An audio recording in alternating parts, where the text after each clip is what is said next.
I was 27 years old when my entire family disowned me. The Thanksgiving dinner table fell silent as my cousin Thomas threw the photos on the table, accusing me of betrayal. I had gone from the favorite niece in our close-knit Springfield family to persona non grata overnight. All because of a carefully orchestrated lie that cost me everything: my family, my reputation, my job, and even my apartment. 2 years would pass before the truth finally came to light.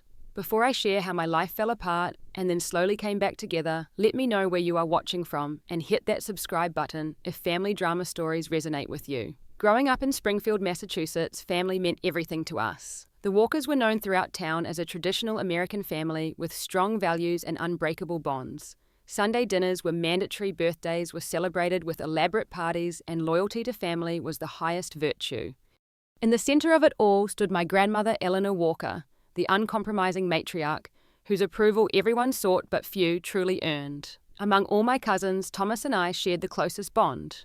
Only 11 months apart in age, people often mistook us for twins when we were children. We spent our summers catching fireflies in mason jars, building elaborate forts in the woods behind our grandparents' house, and sharing secrets under flashlight after our parents thought we were asleep. Thomas knew about my first crush before anyone else, and I was the first person he called when he got accepted to his dream college. Thomas was always the golden child of our family, straight-A student quarterback of our high school football team, and later a successful architect with his own firm by age 30.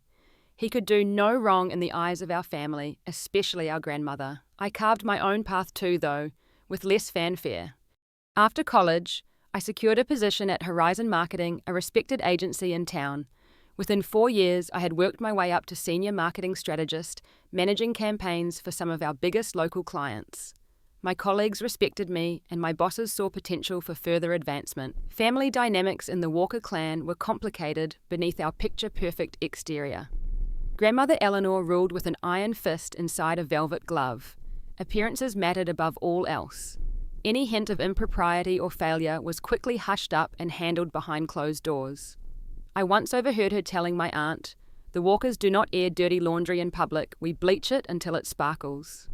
When Thomas met Jasmine Blackwood at a charity gala 3 years ago, the family was immediately captivated by her.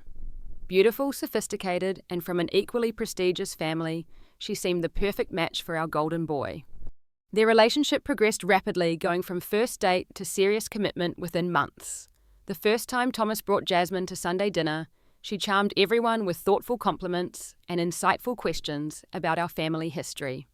She brought my grandmother an expensive bottle of her favorite perfume and helped my aunts in the kitchen without being asked. I watched my family fall under her spell one by one. Something about Jasmine set off quiet alarm bells for me from the beginning. Nothing I could pinpoint exactly, just instinctual wariness. Her smile never quite reached her eyes when she thought no one important was looking. The way she subtly interrupted Thomas whenever he started talking about his own interests. How quickly her expression could shift from warm to icy and back again. There were small warning signs I noticed but dismissed. The way she checked Thomas' phone when he left the room. How she gradually convinced him to spend less time with his childhood friends. The backhanded compliments she would give me about my more modest apartment or simpler wardrobe compared to hers. Each incident seemed minor in isolation, not worth creating tension over. When Thomas proposed after just 10 months of dating, the family erupted in celebration. The engagement party at my grandparents' estate was extravagant, with champagne flowing and photographers capturing every moment for posterity. I smiled in all the pictures, pushing down my unease as I watched Jasmine position herself perfectly in every shot, always keeping Thomas slightly in her shadow. The wedding planning began almost immediately after the engagement party. To my surprise, Jasmine asked me to be one of her bridesmaids. We weren't particularly close, so the invitation felt more like a formality than a genuine desire to have me involved. Still, I accepted, wanting to support Thomas and hoping my initial impressions of Jasmine were wrong. As preparations intensified, Jasmine's true colours began showing more frequently. What started as definitive opinions about flower arrangements and colour schemes evolved into controlling behaviour that extended far beyond wedding details. She dictated which friends Thomas could invite, dismissed his input about their future home, and made unilateral decisions about their honeymoon destination. I watched her manipulative patterns emerge more clearly. She would present Thomas with an idea as if seeking his input, but she had already made arrangements behind his back, When he expressed different preferences, she would tear up and remind him how hard she was working to create their perfect day. Inevitably, Thomas would back down, comfort her, and accept whatever she wanted. The wedges Jasmine drove between family members were subtle but effective. She would casually mention to my Aunt Patricia that grandmother Eleanor had criticized her parenting decisions when no such criticism had occurred. She told my Uncle James that his brother had been making fun of his recent weight gain behind his back. Little poisonous seeds planted with precise timing that sprouted into family tensions. One Saturday afternoon, I arrived early for a bridal shower, planning meeting at my aunt's house. Walking toward the kitchen, I overheard Jasmine on the phone in the adjacent room. "No, these people are exactly as boring and provincial as I expected," she was saying with a laugh. "But the connections are worth it, and once we're married, I can gradually steer Thomas away from their constant family obligations. His grandmother is the worst, so controlling, but she loves me because I pretend to care about all her ridiculous stories." I froze in the hallway, shocked by her words and contemptuous tone. Before I could decide whether to confront her or slip away, she ended the call. I quickly retreated outside and waited a few minutes before ringing the doorbell properly. Throughout the planning meeting, I couldn't stop thinking about what I'd heard. Later that week, I invited Thomas for coffee, hoping to gently share my concerns. The moment I broached the subject of Jasmine, his expression hardened. "I know you mean well, Drusilla," he said, "but you don't see Jasmine the way I do. She's under tremendous pressure with work and the wedding. If she seemed a bit stressed or abrupt sometimes, that's all it is." I tried again more directly. "Thomas." I overheard her talking about our family. She was saying some pretty harsh things, calling everyone boring and provincial. She even called grandmother controlling and ridiculous. Thomas stared at me for a long moment, then shook his head. "You must have misunderstood or heard someone else. Jasmine adores our family. She's constantly telling me how lucky I am to have such a close-knit clan compared to her more distant relatives. Maybe you're feeling a little left out now that I'm starting my own family." His dismissal stung, and I could see there was no point pushing further. Thomas had always been stubborn once he made up his mind about something. Our coffee ended awkwardly, and for the first time in our lives, we parted without our customary hug. After that conversation, I noticed Thomas becoming increasingly distant. Our weekly lunch tradition was repeatedly cancelled due to sudden work emergencies or wedding planning conflicts. At family gatherings, he spent less time catching up with me and more time showcasing his relationship with Jasmine. About 2 months before the wedding, Jasmine called me unexpectedly, asking if we could meet for coffee. She arrived looking uncharacteristically disheveled, her usual perfect composure frayed at the edges. "I don't know who else to talk to, Drusilla," she confided, twisting her engagement ring. "I'm having some cold feet about the wedding. Everything is moving so fast, and sometimes I wonder if Thomas and I really want the same things in life." Taken aback by this sudden vulnerability, I tried to be supportive while still encouraging honesty. "Marriage is a huge commitment," I said carefully. "If you're having serious doubts, it's better to address them now rather than after the wedding." She nodded, eyes welling with tears that seemed genuine. "That's what I thought too, but Thomas is so excited and your family has invested so much in this wedding. I don't want to disappoint everyone. Thomas deserves someone who truly wants to be with him," I replied. "If you need time to sort through your feelings, I think he'd understand. He'd rather postpone than proceed with uncertainty." Our conversation lasted nearly 2 hours, with Jasmine revealing supposed insecurities I'd never glimpsed before. She thanked me profusely for listening without judgment, squeezing my hand as we parted. After that day, Jasmine began seeking me out regularly, inviting me to lunches and shopping trips. This sudden friendship felt strange, given our previous polite distance, but I cautiously welcomed it, hoping she was genuinely trying to build a better relationship. Family members noticed our increased interaction and commended me for making an effort with my future cousin-in-law. Several weeks later, Jasmine insisted I meet her brother Andrew, who was visiting from Seattle. It was an obvious matchmaking attempt, with Jasmine emphasizing all our supposed commonalities before we even met. The dinner was uncomfortable from the start. Andrew shared his sister's good looks, but none of her social polish. Throughout the meal, he made increasingly inappropriate comments about my appearance, asked intrusive questions about my dating history, and twice touched my knee under the table, despite my clear discomfort. When Jasmine left for the restroom, he leaned in too close and suggested we continue the evening at his hotel. I declined firmly and made an excuse to leave early. When I later told Jasmine about her brother's behavior, she laughed it off as Andrew's playful personality and suggested I was too sensitive. The incident left me with renewed doubts about Jasmine's character and intentions. 1 week before Thanksgiving, my phone lit up with a text from Jasmine. Need to talk about Thomas. Very important. Can you meet me at the Westbrook Hotel bar in an hour? Please don't tell anyone. The request struck me as odd. Why a hotel bar rather than a coffee shop or restaurant? And why the secrecy? Despite my reservations, concern for Thomas won out, and I agreed to meet her. The Westbrook was one of the most expensive hotels downtown, its dimly lit bar frequented by business travelers and couples seeking discretion. Jasmine was already seated in a corner booth when I arrived, an empty martini glass in front of her. Her normally impeccable makeup was slightly smudged, her hair pulled back in a hasty ponytail instead of her usual elaborate styling. Thanks for coming, she said, her words slightly slurred. I didn't know who else to call. The waitress approached, and Jasmine immediately ordered another martini. I asked for club soda, wanting to keep a clear head. Something about the situation felt off, and my instincts were on high alert. What's going on with Thomas? I asked once the waitress left. Is everything okay? Jasmine took a large sip of her fresh drink. Everything is perfect according to everyone else. The perfect couple, the perfect wedding, the perfect life, all laid out. She laughed bitterly. But what if perfect isn't what I want anymore? Over the next hour, Jasmine consumed 2 more martinis, while describing increasingly trivial complaints about Thomas and their relationship. He spent too much time at work. He was too close to his family. He didn't understand her need for independence. Jasmine, I finally interrupted. These sound like things you need to discuss with Thomas directly. Communication is essential in any relationship, especially before marriage. I can't tell Thomas any of this, she said, suddenly tearful. His family has such high expectations. Your grandmother would never forgive me if I backed out now. This isn't about my grandmother or anyone else, I insisted. It's about you and Thomas. If you're having serious doubts, you owe it to him to be honest. Will you help me talk to him? She asked. Yes, reaching across the table to grasp my hands. He respects you so much. If you're there when I try to explain, maybe he'll understand better. The request made me uncomfortable, but I nodded reluctantly. If you really want to have this conversation with him, yes, I'll be there for support. But these are your feelings to express, not mine. Jasmine's face crumpled and she began to sob. Alarmed by her intense reaction and aware of glances from nearby tables, I moved to her side of the booth and awkwardly patted her shoulder. It's going to be okay, I assured her. Whatever happens, being honest is always better than living a lie. Without warning, Jasmine turned her face toward mine and kissed me full on the lips. Shocked, I immediately pulled away, nearly falling out of the booth in my haste. What are you doing? I demanded, wiping my mouth with the back of my hand. Jasmine looked equally stunned, her eyes wide.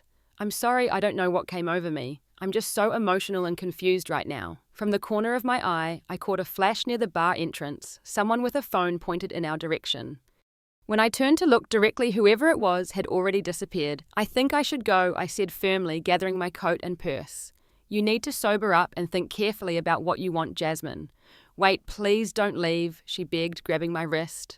I made a mistake. Please don't tell Thomas about this. I just need some air, I replied gently, extracting myself from her grip.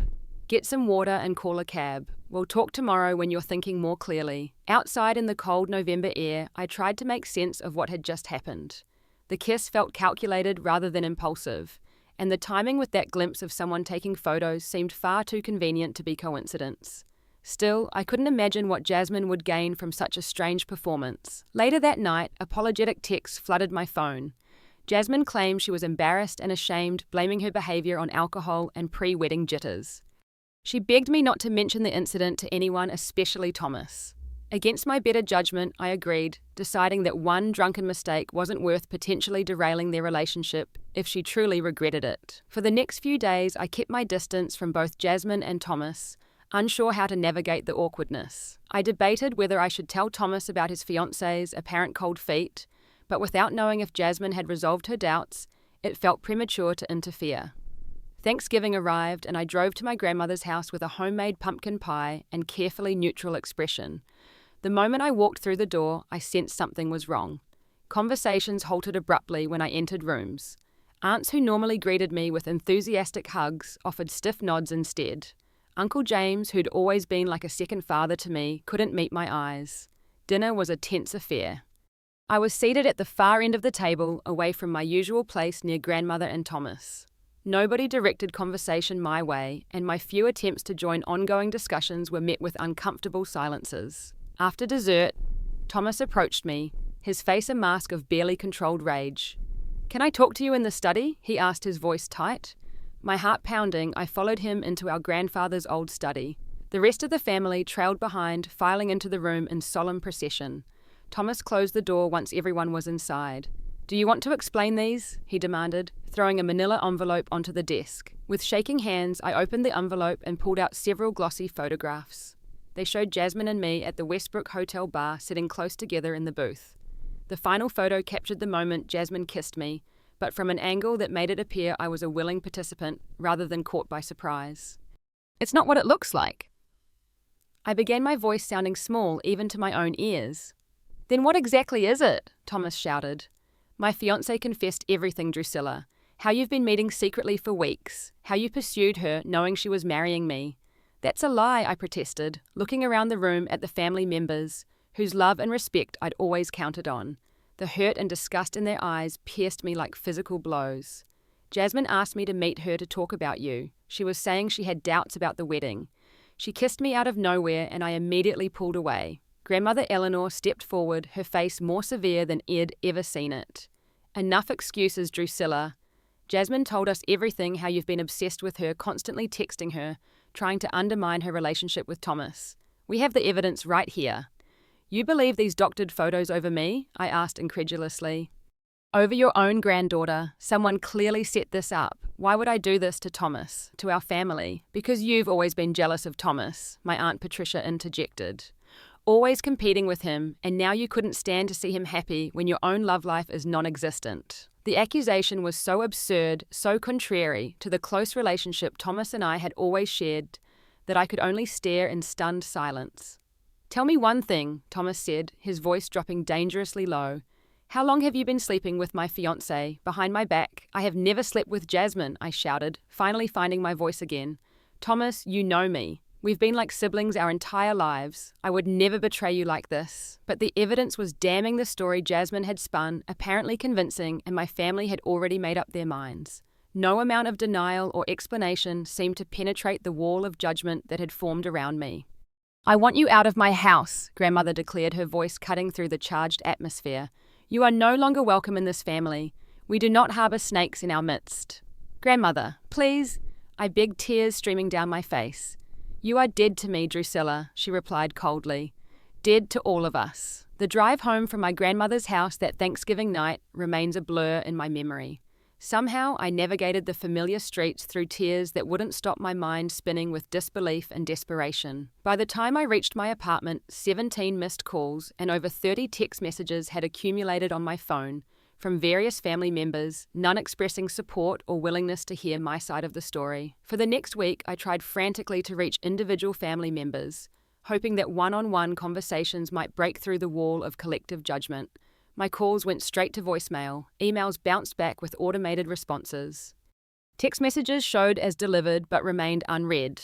It was as if I'd been instantly erased from their lives, my 27 years of existence in the family reduced to nothing over fabricated photos and a malicious lie. Then came the social media onslaught. It started with vague posts from Jasmine about betrayal and heartbreak, carefully worded to attract sympathy without making specific accusations. My cousin's wife shared these with added comments about family loyalty. Soon mutual friends were sending me screenshots of increasingly direct posts, naming me as the villain who tried to steal my cousin's fiancé. By Monday morning, my professional life began crumbling as well. Walking into Horizon Marketing, I immediately sensed the change in atmosphere. Colleagues who normally greeted me warmly avoided eye contact. Conversations stopped when I entered the break room. My direct reports suddenly had excuses for why they couldn't meet with me. After lunch, my boss Kenneth called me into his office, his expression uncomfortable. "Word of your personal situation has reached some of our clients." "Drusilla," he said, tapping a pen nervously against his desk. "Springfield is a small city and the Walker family has connections everywhere. I'm being falsely accused. I insisted, fighting to keep my voice steady. None of what's being said about me is true." Kenneth sighed heavily. "I believe you, and personally, I think this will blow over. But in the meantime, I think it would be best if you took some leave. Paid, of course. Just until things settle down. 2 weeks of paid leave turned into a month, then a termination notice disguised as a company restructuring. The timing couldn't have been worse. That same week, I received notice that my apartment lease wouldn't be renewed when it expired in 60 days. My landlord, Mr. Pembroke, was a longtime friend of my grandmother. Depression settled over me like a heavy blanket. I stopped eating regularly, losing 20 pounds in a matter of weeks. Sleep became elusive, and when I did manage to drift off, nightmares of family members turning their backs on me jolted me awake. The upcoming holidays, once my favourite time of year, loomed like a punishment. With my savings rapidly dwindling, I found a small studio apartment in a different part of town, far from the neighbourhood where most of my family lived. It was half the size of my previous place, with twice the rent, but the landlord didn't run in the same social circles as the Walkers and didn't care about family drama. Unable to secure another full-time position locally, due to whispers that followed me, I turned to freelance marketing work, picking up small contracts from businesses outside Springfield, who knew nothing of my personal situation. The pay was inconsistent and far below what I'd earned before, but it covered basic expenses. Christmas arrived with painful clarity. My social media feeds, which I couldn't stop myself from checking, despite the hurt it caused, showed family gatherings at my grandmother's house. Photos of Thomas and Jasmine at the centre of celebrations, accepting congratulations on their upcoming January wedding. The traditional spot by the fireplace, where I always hung my stocking, sat empty as if I'd never existed. That Christmas evening, my phone lit up with an unknown number. It was my Aunt Sophia, my mother's younger sister, calling from a gas station payphone. "I don't have much time," she whispered. "I'm supposed to be picking up more eggnog. I just wanted you to know that I don't believe what they're saying about you, Drusilla." Tears sprang to my eyes at this tiny lifeline of support. "Thank you, Aunt Sophia. You have no idea what that means to me. I can't openly defy your grandmother," she continued, her voice tense. "None of us can, but know that not everyone in the family thinks you're guilty." Before I could respond, she hung up. That brief conversation sustained me through the darkest period of my isolation. In January, I began seeing a therapist, Dr. Marino, using the last of my health insurance coverage before it expired. Our weekly sessions became essential to my survival as I worked through feelings of abandonment and betrayal. The first time I can truly remember crying all the way through a therapy session was when I saw the professional wedding photos of Thomas and Jasmine posted online. Not because I harbored any romantic feelings for either of them, but because the smiling family members surrounding them had so easily accepted a version of me that had never existed.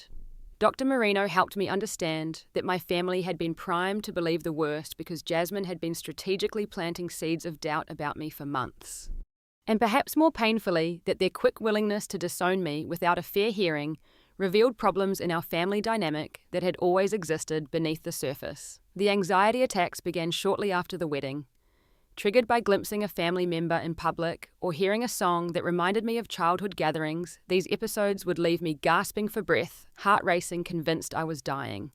Dr. Marino taught me grounding techniques that helped, but the underlying wound remained raw. In April, I made one last attempt to clear my name. I wrote a detailed letter explaining exactly what had happened with Jasmine at the hotel, including my suspicion that she had orchestrated the entire scenario. I made copies and mailed one to each extended family member, hoping that the passage of time might have softened their stance.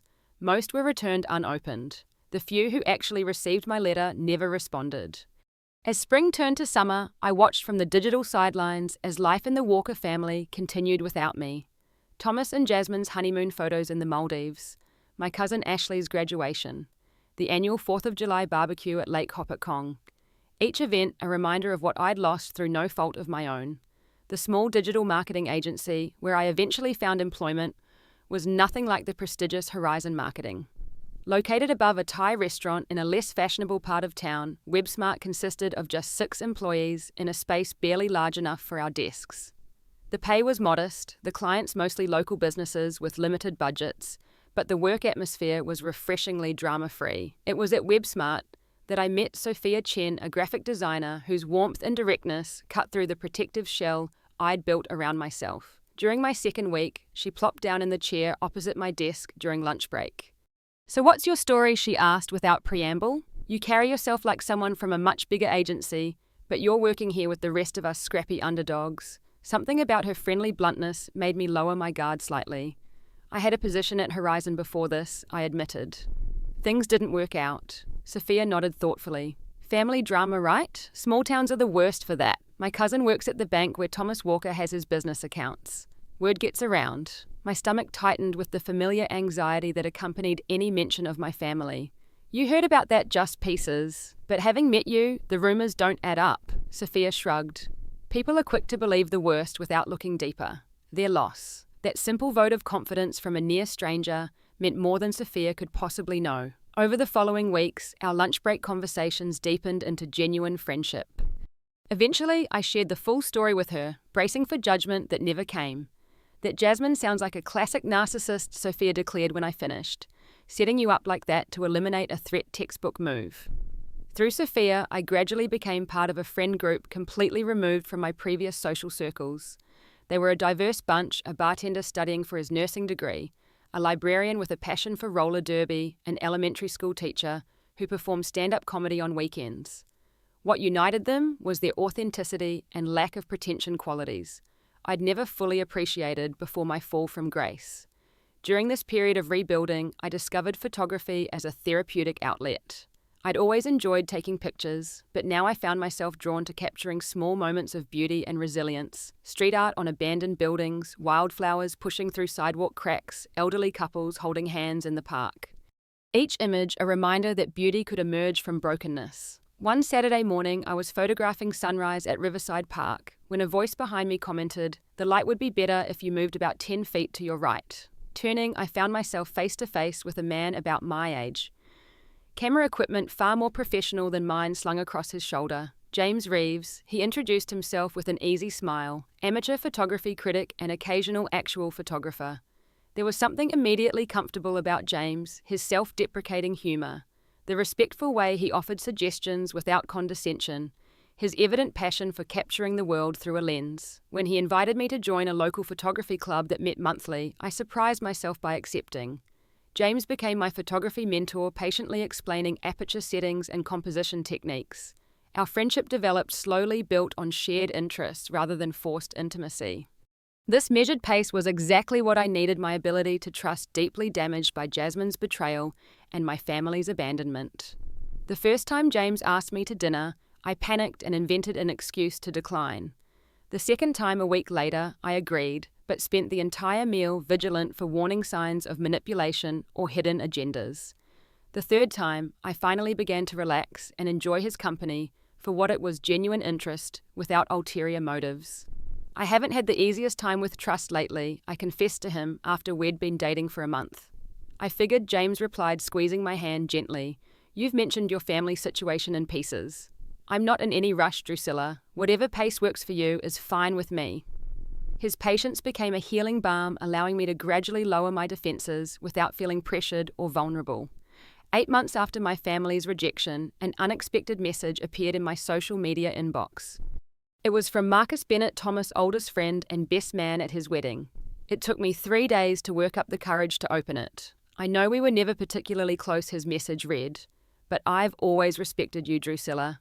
I found the accusations against you strange from the beginning, knowing your character and your relationship with Thomas. Now I'm seeing things in Jasmine that make me question everything that happened. Could we talk? We met at a coffee shop halfway between Springfield and the neighbouring town where Ed relocated.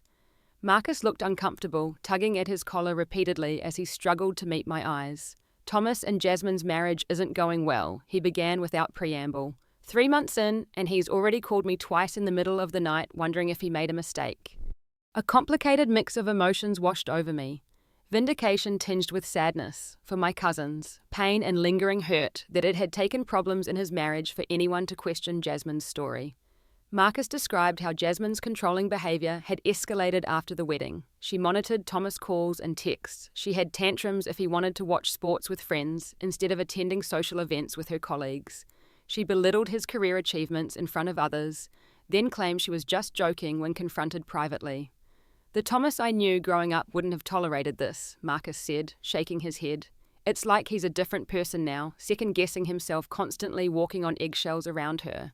It sounds like classic emotional manipulation, I offered cautiously. Isolate, undermine, control. It's a pattern. Marcus nodded slowly. That's what made me start thinking about what happened with you. The Thomas I know would never cut off his favourite cousin without absolute proof. But the photos and Jasmine's tears, he was convinced. It took everything in me not to demand Marcus carry a message to Thomas to beg for the chance to clear my name. But I recognized that pushing too hard might only result in another rejection I couldn't bear. Just tell Thomas I'm doing okay, I said finally, and that if he ever wants to hear my side of the story, I'm willing to talk. As my first year of exile drew to a close, I found myself creating new holiday traditions with Sophia and her friends. Friendsgiving with mismatched dishes and raucous board games. Secret Santa exchanges with thoughtfully personal gifts rather than expensive status symbols. New Year's Eve at Sophia's apartment dancing to music that would have horrified my grandmother. For my birthday, my new friends arranged a surprise party at our favourite local brewery. Surrounded by people who'd chosen to be in my life, rather than connected by accident of birth, I experienced genuine happiness for the first time in months. 2 weeks later, a prestigious digital marketing firm in Chicago contacted me about a position. One of their partners had worked with a client I'd impressed through my freelance work. The job would mean leaving Springfield entirely a prospect, both terrifying and liberating. After much deliberation and long conversations with James, who encouraged me, despite what it might mean for our relationship, I accepted the offer. My move to Chicago felt like stepping into a parallel universe, where the Walker family drama couldn't touch me. My apartment in Wicker Park, though small, was entirely mine. My colleagues at Midwest Digital knew nothing of my past beyond my professional credentials. For the first time in nearly 2 years, I could introduce myself without wondering if the person already knew me as the woman who allegedly seduced her cousin's fiancé. James and I maintained our relationship long distance with weekend visits and daily video calls. Having space to establish my independence while still nurturing our connection proved healing in ways I hadn't anticipated. He encouraged me to explore Chicago to make new friends, to rediscover parts of myself that had been overshadowed by trauma. I was sitting at my desk one Tuesday afternoon preparing a presentation for a new client when my phone lit up with a text from Marcus Bennett in Chicago on business. Need to talk urgently. Important news about J&T. Can I stop by your office? My heart hammered against my ribs as I texted back my address. 2 hours later, Marcus appeared in our office reception area, looking simultaneously exhausted and animated. Is there somewhere private we can talk? He asked after a quick greeting. I led him to a small conference room and closed the door, bracing myself for whatever news had brought him all the way to Chicago. It's over, he said without preamble. Thomas filed for divorce last week. Whatever I'd expected, it wasn't this. Thomas was divorced, after less than 2 years of marriage. Despite everything that had happened, my first emotion was concern for my cousin. What happened, I asked. Marcus ran his hands through his hair, which had noticeably thinned since I'd last seen him. Thomas caught her cheating with his business partner David. Full-on affair been going on for months. But that's not even the most important part. He pulled out his phone, tapped the screen several times, and slid it across the table to me. It showed a text conversation between Thomas and Jasmine. Thomas, just tell me the truth for once. Was Drusilla ever involved with you the way you claimed Jasmine? Why are you bringing her up now? This is about you and me. Thomas. Answer the question, Jas. Jasmine, fine. She was getting too close to figuring me out. I needed her gone. I stared at the screen, my hands trembling so badly I had to set the phone down. After nearly 2 years of being painted as the villain, here was the beginning of vindication in Jasmine's own words. There's more. Marcus continued taking back the phone and pulling up something else. When Thomas confronted her, she accidentally revealed everything in her rage. He recorded part of it on his phone. Then afterward, he searched her laptop and found these. He showed me a folder of original unedited photos from the night at the Westbrook Hotel. They clearly showed Jasmine lunging toward me and my immediate recoil afterward. There were also emails between Jasmine and someone named Ricardo discussing payment for photography services and the specific shots needed at the hotel bar. Thomas found a whole document outlining her plan, Marcus explained. She saw you as a threat from the beginning. You were the only person who could influence Thomas against her, the only one who saw through her act. So she befriended you to study your weaknesses, then orchestrated that whole scene to turn everyone against you. I pressed my hand against my mouth, tears streaming down my face as years of pain crystallized into this moment of truth. Why would she go to such lengths? Why not just try to win me over, like she did everyone else? According to what Thomas found, she never thought she'd convince you completely. You were too perceptive. And she worried that after they were married, you might eventually gather enough evidence to turn Thomas against her. It was easier to eliminate you entirely. I thought of all. I'd lost my family relationships, my career trajectory, my home, my sense of security, all because one woman saw me as an obstacle to her control over my cousin. Thomas is devastated, Marcus continued. Not just about the affair, but about what he did to you. He's been calling and texting non-stop since yesterday, but I told him to give me a chance to talk to you first to prepare you. My phone had been on silent during our meeting. Checking it now, I saw 8 missed calls from an unknown number and 3 voicemails. He wants to make things right with you, Drusilla. The whole family does. Your grandmother has been beside herself since Thomas showed her the evidence. I laughed bitterly at that. Now they want to make amends. After 2 years of acting like I never existed. After abandoning me without even giving me the benefit of the doubt. I understand if you're not ready to talk to them, Marcus said gently. Thomas wanted me to tell you he doesn't expect forgiveness. He just wants a chance to apologize and help clear your name completely. That evening, after Marcus left, I finally listened to the voicemails. Thomas' voice cracked with emotion as he begged for the opportunity to speak with me. Similar messages followed from aunts, uncles, and cousins, all expressing shame for their role in my ostracism. The most surprising call came from my grandmother. Her normally commanding voice sounded frail and uncertain. Drusilla, the family would like you to come home. We've made a terrible mistake. Please call me back. I sat on my balcony late into the night, watching the Chicago skyline and trying to process this seismic shift in my reality. James called during my contemplation, and I shared everything that had happened. What are you thinking? He asked after listening patiently. Whatever you decide, I'm with you, James assured me. If you want to go back and confront them, I'll be there. If you want to ignore them completely, I'll support that too. My therapist in Chicago echoed this sentiment during our emergency session the next day.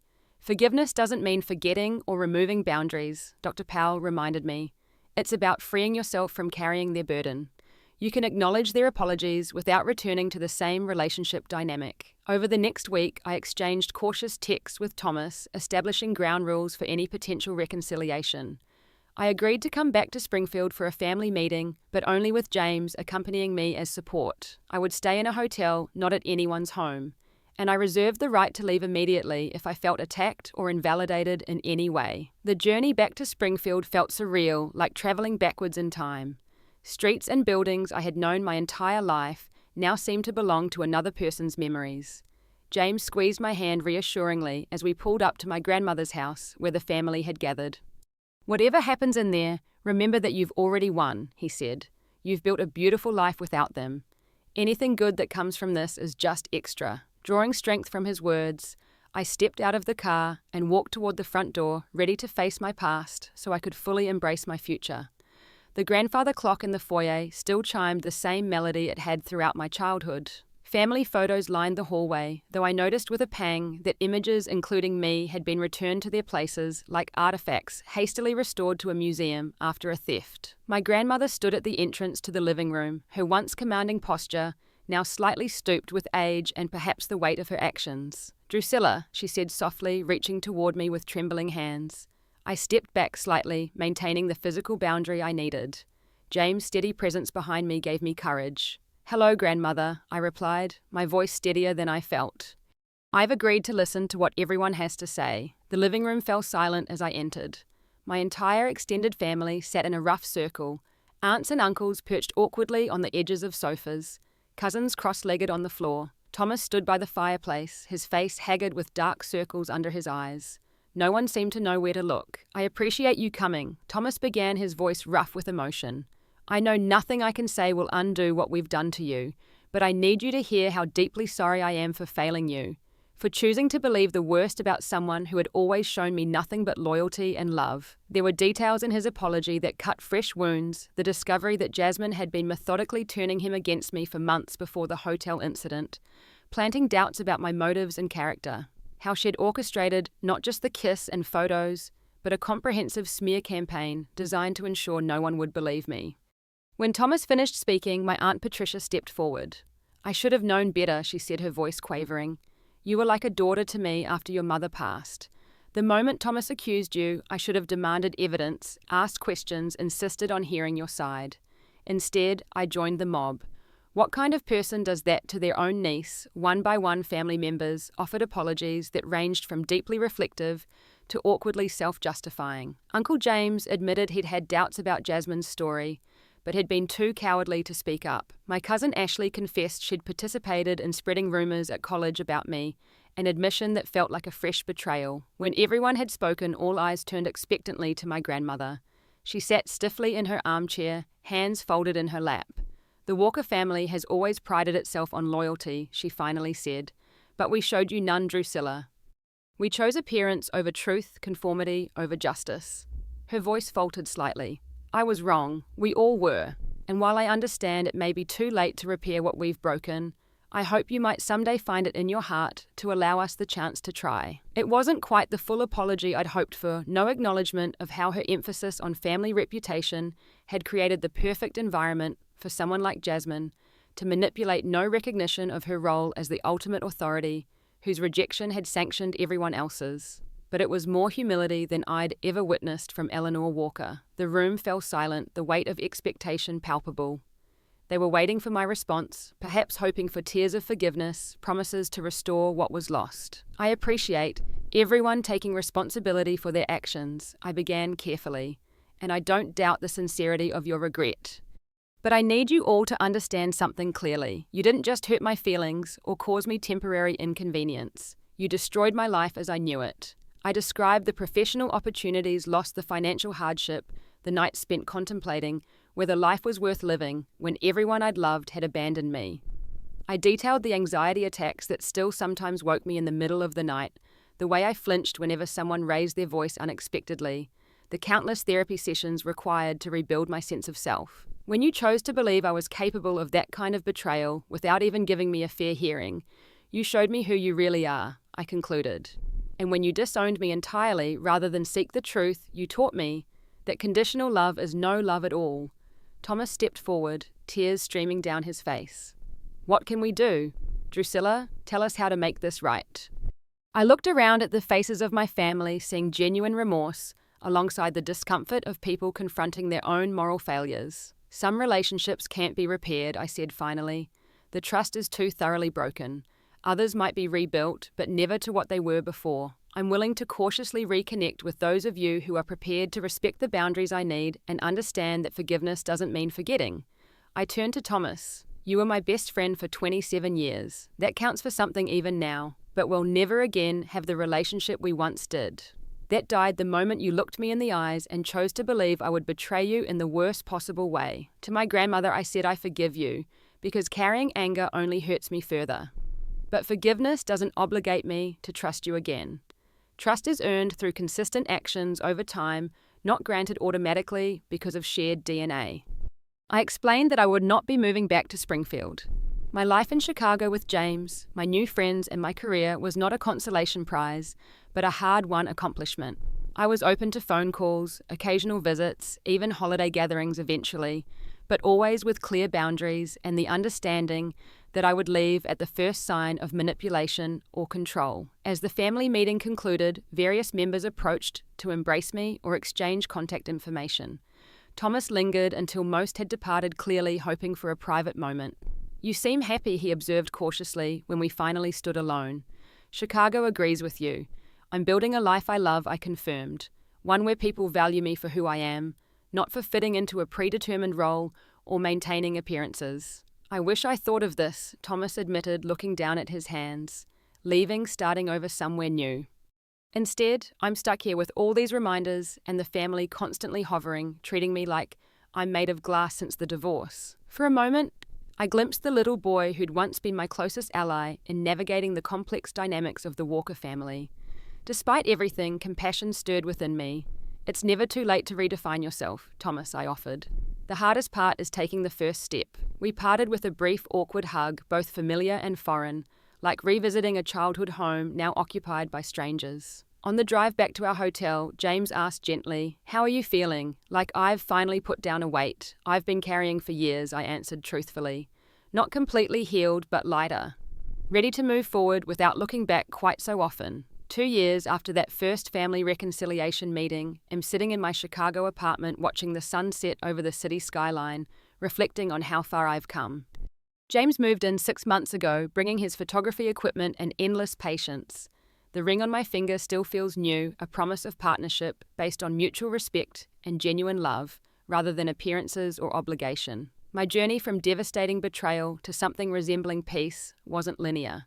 There were setbacks weeks where anger resurged so powerfully I blocked all family contact holidays, where memories of earlier, happier times brought unexpected tears.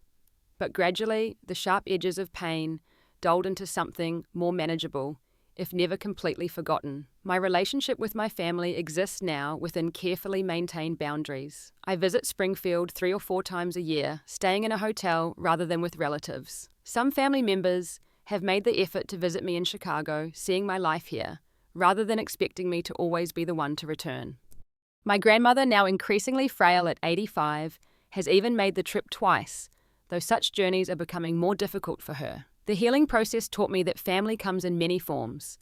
Sophia remains my closest friend, and through her, I found a community that accepts me unconditionally. My colleagues at Midwest Digital have become a second family, celebrating my successes and supporting me through challenges. And James' constant love provides a foundation of security I once thought I'd never experience again. Thomas and I maintain a cautious friendship different from our childhood closeness, but valuable in its own way. He's started therapy, finally recognizing patterns in his own tendency to seek approval at the expense of truth. Last year, he visited Chicago alone for a weekend, and we spent hours talking honestly about our shared past and separate futures. He recently mentioned considering a job opportunity in Denver, a move I quietly encourage.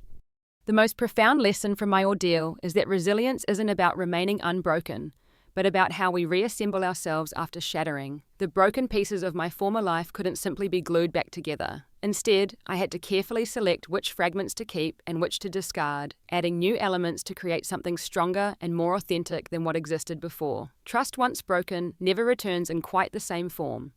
I've learned to trust carefully, to value actions over words, consistency over grand gestures. I've also learned that self-trust is the foundation everything else builds upon, knowing my own truth even when others refuse to see it. Forgiveness for me wasn't about excusing inexcusable behavior. It was about refusing to let bitterness consume the new life I worked so hard to build. I forgave my family not primarily for their benefit, but for my own freedom. Some days that forgiveness feels complete. Other days it remains a work in progress. The truth about Jasmine's manipulation eventually became widely known throughout Springfield. She left town shortly after the divorce, reportedly moving to the West Coast to make a fresh start. Sometimes I wonder if she's targeting someone else with her calculated charm and hidden agenda. I can only hope they see the warning signs I noticed but dismissed. As for me, I've found peace in this new chapter. My career continues to flourish, with a recent promotion to creative director. James and I are discussing starting a family of our own, someday building on the lessons from both our families of origin about what to emulate and what to avoid. The pain of being falsely accused and disowned by my entire family will always be part of my story, but it's no longer the defining chapter. It's simply one experience among many that shaped me into someone stronger, wiser, and more compassionate than I might otherwise have been. If you find yourself standing alone after being wrongfully abandoned by those who should have believed in you, know this: your worth isn't determined by others' acceptance. Your truth remains valid even when no one believes it. And sometimes losing what you thought you needed clears the path for something better than you ever imagined. Have you ever experienced betrayal from someone you trusted completely? How did you rebuild afterward? Share your story in the comments below. If this video resonated with you, please like, subscribe, and share it with someone who might need to hear that surviving betrayal is possible. Thank you for listening to my story, and remember that your darkest chapter doesn't have to be your final one. Have you ever experienced betrayal from someone you trusted completely? How did you rebuild afterward? Share your story in the comments below. If this video resonated with you, please like, subscribe, and share it with someone who might need to hear that surviving betrayal is possible. Thank you for listening to my story, and remember that your darkest chapter doesn't have to be your final one.